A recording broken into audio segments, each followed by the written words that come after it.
Now, let us understand the compounding interest formula. Now, if you want to know how much interest basically you have earned in a year, say, what you will do, you will take the principal amount minus it with the final amount in order to understand how much interest you have earned. Say for example, you deposited say rupees 1000. Okay, this is the present value or the principal amount which you have deposited. Okay, or the principal amount. So today you deposited say rupees 1000. Okay, that is your present value.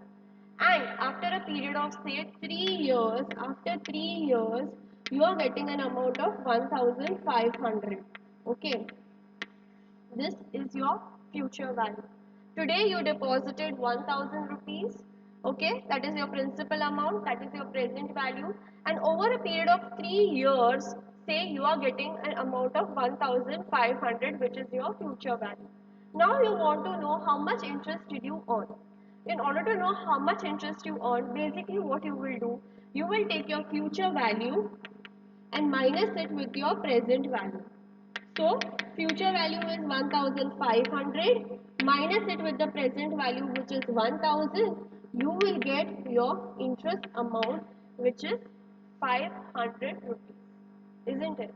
So in order to understand how much is your interest, what you have to do is basically take your future value, minus it with the present value or the principal amount that you had initially invested, and you will get to know what is your interest. Clear?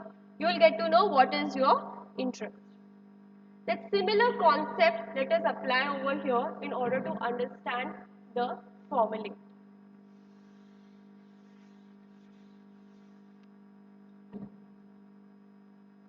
Okay, so compounding interest amount for n years is equal to future value minus present value. Okay, so basically we want to know the compounding interest amount for n years. So what we are doing is we are basically taking the future value and minusing it with the present value. Okay. Now we know the future value of compounding interest. We just found out what is the future value of compounding interest, right? We know that the future value of compounding interest is nothing but the present value multiplied by the future value interest factor, isn't it? So let us substitute, okay? Let us substitute the future value of compounding interest over here, because this is the future value and this is also the future value. So let us substitute it over here. So future value is equal to present value multiplied by 1 plus r the whole raised to n. So let us substitute it over here. Present value multiplied by 1 plus r the whole raised to n minus the same present value. So we have done what? We have substituted future value with the future value formulae. Okay. So now we get this equation. Now present value and present value is common. So let us take it out. That is, it will be present value. Okay. Present value. Let us get it out of the bracket. Now present value, once you remove out, what is left? 1 plus r, 1 plus r the whole raised to n minus, since present value is removed over here, this becomes minus 1. So your compounding interest amount for the n year, the formula is this, that is present value multiplied by the future value interest factor minus 1. Clear? Is this clear? Good.